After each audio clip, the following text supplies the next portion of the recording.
हाँ, तो मैं 2010 के बाद की कहानी से अभी स्टार्ट हो।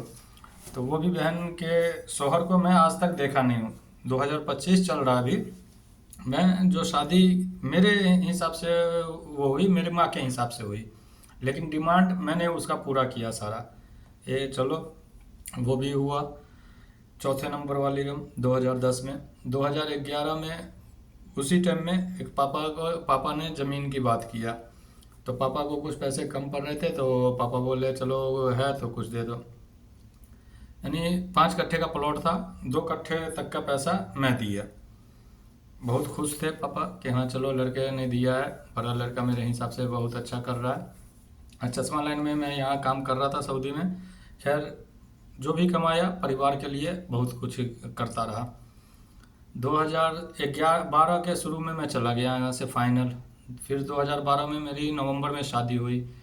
नवंबर में शादी करके फिर मैं 2000, अब नवंबर में मैं शादी कर रहा हूँ, 1 नवंबर की मेरी शादी है 2012 के। और 2013 के मैं फरवरी में घर छोड़ दिया। शायद जनवरी में ही, आखिरी जनवरी में ही छोड़ दिया। 2 महीने ही नवंबर दिसंबर रहा, जनवरी में ही छोड़ दिया। फिर मैं नेक्स्ट वीज़ा लेके आया। 13,000 का वीज़ा लेके आया। जब मेरे पास, हम जानते थे पापा के पास पैसा नहीं है, मैंने वाइफ का पूरा जेवर वगैरह गिरवी रख दिया। फिर आया उस टाइम में मेरा एक छोटा वाला चौथे नंबर वाला भाई ग्रेजुएशन फाइनल कर लिया था, वो बीटेक करने के लिए तैयारी कर रहा था। उसने कहा भैया आपको पैसे देने की ज़रूरत नहीं है, सो मझले भैया देंगे। हमने कहा ठीक है भाई जाओ। तो उस टाइम में उसने 10,000 रुपया उसको दिया, और प्लस एक तीसरे नंबर वाली बहन का उसने कुछ जेवर ववर रख के 40-50 हज़ार रुपये पूरा करके गया। मालूम चला भाई मझले वाले ने उसको देना बंद कर दिया। वो जो 10,000 रुपया लेके गया था एडमिशन वगैरह, जो जेवर रख के गया था वही जेवर का वो काम किया। फिर मैं बोला कि भाई अब एडमिशन करा लिया, 50,000 रुपया बर्बाद करके फिर छोड़ना अच्छी बात नहीं है। फिर मैं उसको हैंडल किया, पूरे पैसे मैं दिया उसको, जैसे जब तक उसका चलता रहा। लेकिन उसी बीच में तीसरे नंबर वाला भी यहाँ आ गया, जो मैंने पहले वाली वीडियो में थोड़ा सा कहा था कि उसका भी काम हो गया, वो भी सिविल इंजीनियर बना। तो उसने भी मेरे से बोला भैया ऐसी ऐसी बात है, पैसे की ज़रूरत है, वीज़ा का काम हो गया है, आने में इतने पैसे खर्चे। मैं बोला ठीक है भाई तू आ जा। वो ताइफ में आया, सऊदी अरब के ताइफ में।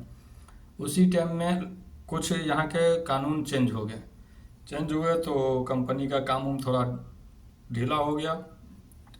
6 महीने तक रहा वो भूखा प्यासा, उसको पूरा खर्चा मैं दिया।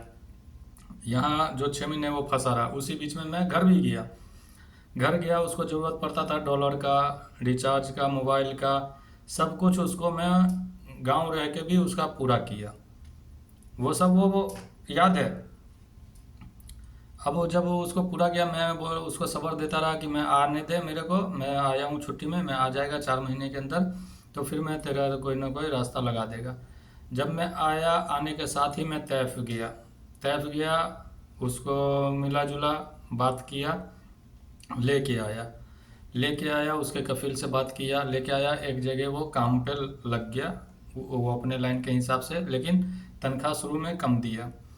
अब चलो कहीं भी मजबूरी में तो होता है, कहीं कुछ भी मिल जाए तो चलो काम चलाया जाए। तो वो 2 साल क्या कि 3 साल वहाँ वो रहा। यानी 2014 से जोड़ लो तो 16 तक वो पूरा रहा है। 16 में मैंने उसके बीच में मैं घर भी गया। फिर 2013 में आने के बाद 2015 में मैं गया था। तो मेरे पापा 2 भाई हैं, दोनों भाई में बहुत कुछ होता था, घर का लफड़ा होता था, ज़मीन का लफड़ा होता था। और 2010 में पापा से 1 लाख रुपए भी ले रखे थे वो। तो वो ज़मीन के नाम पे लिया, लेकिन वो ज़मीन लिखने को तैयार नहीं थे। प्लस घर का भी हमारे हिसाब किताब, भाई लंबा परिवार था मेरे पापा का, तो घर की ज़रूरत थी, डिसीजन हो नहीं रहा था। तो 2015 में हम घर गए थे। 2015 में मैंने डिसीजन किया पूरे समाज को बैठा के। सारे पापा बोले कि जो मेरा बड़ा बेटा कहेगा उस बात पे एंग्री हो जाएंगे।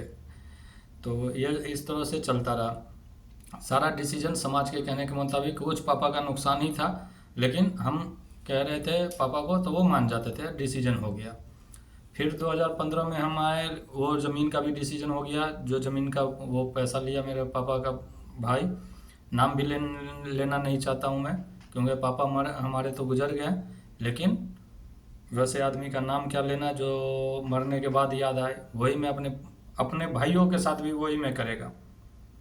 मैं अपने मरने के बाद भी मैं अपनी वाइफ को बोल के जाएगा कि नहीं मिलना है, क्योंकि मैं हमको जो तकलीफ़ दिया है उसको एकदम छोड़ के चलो। इसीलिए कहना है यही कि अपने लिए जियो। ना भाई होता है, ना माँ होता है, ना बाप होता है। बाप का हक होता है बेटा लोग को या बेटी लोग की शादी करना, बेटा लोग को घर बना के देना या फिर पढ़ाना लिखाना। भाइयों का कोई हक नहीं होता भाई।